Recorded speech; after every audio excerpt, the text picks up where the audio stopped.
Ya son 2 años y medio desde que se salió a las calles para protestar en contra del gobierno de la Revolución Ciudadana.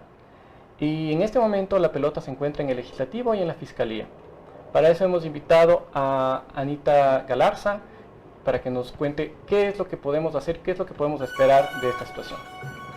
Anita, ¿en dónde está la pelota en este momento con relación al juicio político en contra de Jorge Glass?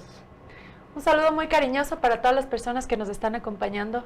Realmente nosotros somos más o menos como David contra Goliat, pero recordemos siempre que David fue de los buenos. Y quienes hemos salido a las calles a protestar por un futuro próspero para todos los ecuatorianos, somos los buenos. Es indudablemente un momento histórico. Así nos quieran decir histéricas, es un momento histórico. Hemos asumido con responsabilidad lo que la Constitución demanda de los asambleístas nacionales, que es legislar y fiscalizar. Hemos encontrado muchísimas cosas que nos conducen a decir claramente que donde ha estado Glass ha estado la corrupción. Por lo tanto, hemos iniciado un proceso de juicio político para el vicepresidente Jorge Glass. Hay que tener muy claro que nosotros no somos jueces para sentenciar: usted se tiene que ir a la cárcel, señor vicepresidente. Nada de eso. Nosotros somos del control político y nosotros censuramos según la responsabilidad política. El artículo 129 de la Constitución es muy claro en los 3 causales para llamar a juicio político a un presidente o vicepresidente. El primero es traición a la patria, el segundo es peculado, concusión, enriquecimiento ilícito, cohecho, y el tercero son crímenes de lesa humanidad. Todos estos 3 causales, si es que se llegaría a censurar al señor vicepresidente, tendrían que pasar inmediatamente a la Fiscalía, porque todos tienen responsabilidad penal. Se ha presentado las firmas más que necesarias, se ha presentado también las pruebas de cargo para iniciar el proceso de juicio político al señor vicepresidente. El Consejo de la Administración de la Legislatura tiene la responsabilidad de observar si cumple con los requisitos, pero en ese sentido el CAL simplemente tiene que ver que cumpla con los requisitos de forma, no de fondo. No tiene que detenerse en minucias, porque ese es el trabajo Ellos no de la tienen Corte Constitucional. que validar que las pruebas sean reales o sean probables. No tienen que hacerlo, no es su deber. Ese es deber de la Corte Constitucional. La Corte Constitucional nos da la admisibilidad de juicio político. Y ahí pasa a la Comisión de Fiscalización, donde existe una mayoría aplastante de Alianza País, presidida por la asambleísta de Alianza País, María José Carrión, y la vicepresidencia también por una asambleísta de Alianza País, la asambleísta Carla Chávez. Ahora, si regresamos al tema de la CAL, ¿qué es lo que puede ocurrir? Porque también ahí hay una mayoría de Alianza País. ¿Podrían ellos de alguna manera negar el paso a la Corte Constitucional de este juicio? De manera legal no. De manera legal no, porque cumplimos con los requisitos. Ya. El CAL simplemente tiene que revisar si tiene las firmas, tiene las pruebas de cargo, si es que eso está bien, cumple y pasa. Es simplemente de forma, no de fondo. Eso es lo legal, eso es lo que la función realmente del Consejo de la Administración de la Legislatura. Si es que ellos hicieran el trabajo de la Corte Constitucional, estarían tomando funciones que no les corresponde, y eso tampoco sería legal. Y entonces, esto va a ocurrir el día viernes. Se verían en la obligación, sí, de entregar a la Corte Constitucional, para que sea la Corte Constitucional la que tape o permita que el pueblo ecuatoriano conozca la verdad. Cuando hablamos del proceso de un juicio político, hay que ser muy claros también. Esto no necesariamente significa que nosotros estamos imputando esos delitos a esa persona. Se puede también presentar pruebas de descargo. El que nada debe, nada teme, lo han dicho muchas veces, caiga quien caiga. 40 años atrás, 40 años después se tiene que fiscalizar. Qué curioso que a pesar de haber tenido 10 años del control absoluto de la Asamblea Nacional, y por qué no decirlo también de la justicia, del seno de la Asamblea Nacional, en su labor fiscalizadora no haya nacido ni un solo nombre de los implicados de la lista de Odebrecht. Sí, y así dicen, hemos fiscalizado, ha sido el gobierno que más ha luchado contra la corrupción. nos creen un poco tontos, pero no lo somos y por eso es que hemos salido a las calles y vamos a salir a las calles, porque como asambleístas nosotros ya hemos cumplido nuestra parte como sus representantes, representantes del verdadero pueblo ecuatoriano. Ahora le toca su parte a la ciudadanía, para que en una manifestación de deseo de transparencia, pacíficamente puedan acompañarnos a las afueras de la Asamblea Nacional el día que el Consejo de la Administración de la Legislatura proceda a verificar que se cumplen los requisitos y de tal manera de paso a la Corte Constitucional, a favor de una lucha frontal, transparente contra la corrupción. No solamente la corrupción se ha visto en este gobierno, se han visto en muchos gobiernos, pero pasar hablando del pasado, regresar a ver atrás y no ver lo que está pasando a nuestro alrededor, toda la podredumbre, porque seamos claros, Polit no es el alfa y el omega de la corrupción. Polit es para muestra un botón de la sepsis en la que se encuentra el Estado ecuatoriano por culpa de la irresponsabilidad de la asamblea pasada y también de lo que quiere hacerse en esta asamblea, pero se toparon con una piedra en su zapato, que se llama un pueblo humilde, responsable y en favor de la ciudadanía, que no vamos a permitir que se siga solapando la corrupción. ¿Cuándo pasaría esto a la Corte Suprema a la Corte Constitucional? En el momento en que el CAL dé el visto bueno, porque sí, cumplimos con los requisitos, pasaría inmediatamente a la Corte Constitucional y tenemos que estar atentos, ciudadanos, tenemos que estar atentos a lo que diga la Corte Constitucional y tenemos que darnos cuenta, si es verdad el cambio de estilo que dice el presidente Moreno, la apertura al diálogo, dialoguemos. Permitan que se transparenten.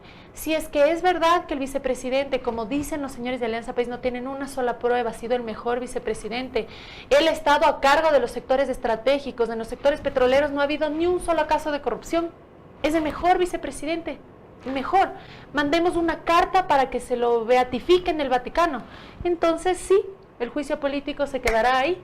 Pero ¿qué tal que se demuestre en el juicio político que donde ha estado Glass ha estado la corrupción? El juicio político es un juicio más o menos a la credibilidad que tiene este personaje y que tanto se siente respaldado el pueblo por este personaje.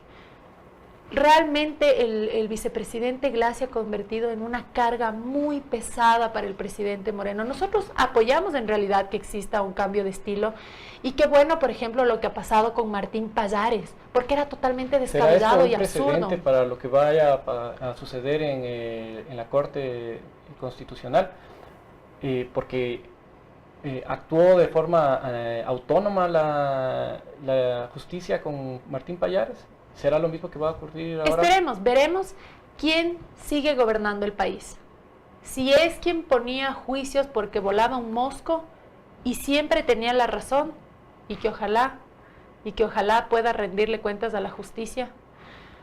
O si tiene el poder quien está decretando el diálogo. Como digo, en un juicio político incluso el vicepresidente puede presentar sus pruebas de descargo y decir, soy un capo que ha manejado de una manera exquisita y excelente los sectores estratégicos. Un solo dólar no se ha desviado. O no podría presentar eso. Lo que la gente merece es conocer la verdad. Y eso se puede saber en un juicio político porque públicamente se van a presentar todos los acontecimientos que se han dado en los sectores en los que ha estado a cargo este señor vicepresidente. También la Comisión Nacional Anticorrupción, una comisión civil, ad honorem, por amor a la patria, ya va a presentar, si no me equivoco, la documentación de Caminosca. Todos los Caminoscas nos llevan a Glass y a otros personajes ilustrísimos de la Revolución Ciudadana. Oigan, y una cosita para pensar, les hemos escuchado el imperio, el capitalismo, la derecha. ¿Saben a dónde se fugan los revolucionarios? No se fugan cuando cometen sus delitos a Cuba o a Venezuela. Se van a Miami. Así o más doble moral. Imposible. No hay para dónde desviarnos. Ahora, los hechos hablan más que las palabras. Con el bloque de gobierno, porque están ellos divididos como parece que está dividido el partido. Va a haber votos de fidelidad a sus jefes o va a haber un voto de transparencia con el bloque de Alianza País? Como en todos los lados hay luz y hay sombra, hay gente decente en Alianza País, contados con los dedos de las manos, pero la hay y se han dado cuenta. Y ellos han conversado con nosotros. Evidentemente no podría decir su nombre en público, pero se han acercado a conversar con nosotros, nos han dicho, sí, sabemos que el vicepresidente ha hecho esto. Ellos también nos han ayudado con documentación, a la cual nosotros, por ser oposición, sería mucho más complicado. Pero gracias a esta gente decente de Alianza País, nosotros también tenemos documentación que queremos exponerla en este juicio político. Por eso puedo decir que sí hay gente decente y que por eso hay esta fragmentación dentro de Alianza País. Y creemos que van a gente votar que sí a quiere favor. a su país, gente que... Por eso nos entregan esta documentación, para que sea tan apabullante, porque ellos se encuentran entre la espada y la pared.